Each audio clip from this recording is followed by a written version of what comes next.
Curing your cold process soap is not complicated, but there are some questions that we get asked pretty frequently, and just some tips and some general things to know to help you get the most benefit and to help your soaps cure the best. So let's go over what those are. What is cure time for cold process soap? Cure time is the time from when you cut the bars to when they are ready to be sold, they're ready to be used. And that time period is 4 to 6 weeks for cold processed soap bars. And that can sometimes take new soap makers by surprise. They think, oh my word, that's so long. How will I ever wait 4 to 6 weeks to be able to have my soaps ready for other people? And my little tip for that is just be consistently making soap. If you start this week making soap and next week you make another batch and then the next week you make another batch, then it doesn't seem so long, and pretty soon when 6 weeks have gone by, you've got a new batch of soap every week that's ready to be labeled, ready to be sold, ready to be given away, whatever your end goal is for your soap making. But in that 4 to 6 weeks, we need to handle our soaps in a very specific way. Now, I always cure my soaps the full 6 weeks. This is in the first week of that cure time, the lye reaction, the saponification is still completing. You would never want to use a soap on your skin in that first week. But after that first week, it's just drying time and giving those bars the full time they're going to need to evaporate as much moisture as possible and make a nice, firm, hard bar of soap that's going to last a long time in the shower. I want my customers to go home and say, boy, this bar of soap lasted a long time. I'm so impressed with how many showers I got out of it, or how many times I could wash my hands at the sink, or whatever they're using their soap bar for. I would never want them to come back and say, gosh, that bar just didn't really last very long. And that would happen if you started to cheat on that cure time and sell your bars too soon. So I make sure to cure mine the full 6 weeks. Now, the first thing that you need to understand about curing soap is that this freshly cut soap is kind of sticky. It's a little soft. We need to protect it a bit until it gets nice and firm and hard. But also, anything you put it on, it's gonna smudge. So you want to make sure that what you're putting it on isn't something you care about a whole bunch. But also, if you put it like on a wire rack or something, those wires are going to cut into the bottom of the bar because the bar is still very soft. So we have a very low-tech answer for this.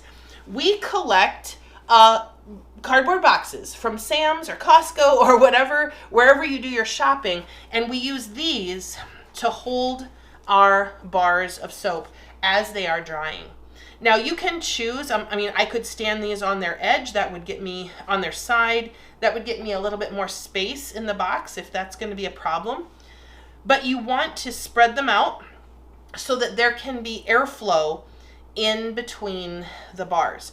In the end, we want to make sure that the air in the room can just cycle around the bars, and they're going to get as much airflow as possible to get them as dry as possible. Now, I also only put the bars out of one batch in this box so that I know these are all the same. They're the same fragrance, they're the same recipe, they're all from the same batch. And I also have a little tag in here that has the fragrance on it. It has the ingredients I used in the recipe and also the date I made it and the date it is fully cured. That way I don't have to remember, I don't have to remember anything. It's all on this little tag. And when it's time to make my labels, all the information is right there. Once I have my little box full with all of my soap bars that are out of the same batch, the next question is, okay, now what? Now what do we do with these bars? Do we need to do anything with them during the 6 weeks? And what do I then do with this box? Now, if you would like to turn your bars throughout the 6 weeks, you're welcome to do that. That makes sure that that edge that's down gets up for at least part of the drying time, just to help the drying be all the way around and all the edges are getting the same treatment. I don't do that just because we have a lot of soap here and that would be literally all I got done. So I don't, but you are welcome to do that just to make sure it dries well all the way around. Now, what do I do with this box? This box with the soaps that are drying in it. There are a lot of different little places in your home that you can stick this. On top of the fridge is an option. Maybe you have some room on top of some cupboards, or in a pantry or some other places, some other shelves that you can clear off. But a very common comment for beginning soap makers is pretty soon they say, yeah, I have every flat surface is covered in soap and now I don't know what to do. So I'm going to show you a drying rack that we have built that gets the maximum soap drying storage with the minimum of footprint. So we're going to show you that next. This is a great way to get your soaps drying in your home at room temperature without taking up a lot of floor space. So this is our soap drying rack. These are where we're curing the soaps that are not ready for sale yet. They're just in that 4 to 6 week drying time, and they're just waiting for their turn to be sold. Now, this would be my recommendation, especially if you have a space issue in your home, like you're going to need to get all these soaps drying in as small a footprint as possible. I would recommend this kind of an idea above putting the soaps out in your garage or something else. We've heard people having some very creative ideas about where they would like to cure their soaps just because they don't have a lot of space in their home to designate as soap drying. But the reason, like having them out in your garage or other places, that introduces a whole bunch more variables, because sometimes the soap would be curing at 60 degrees and sometimes at 95. And that's just going to impact the quality of your soap. So this is a great way to get the soaps drying in your home at room temperature and at a humidity level that you normally exist at. It's just going to be better for getting those soaps nice and dry and hard and consistent. One of the other questions we get asked is, do you have to have a dehumidifier in your home for the soaps to dry well? And we don't. We cure all of our soaps right here in our home. We don't have a dehumidifier, but if you live in an especially humid area, or maybe if your home does not have air conditioning, that might be a good idea. Again, that's something you're going to have to monkey with and play with and just see what you like best.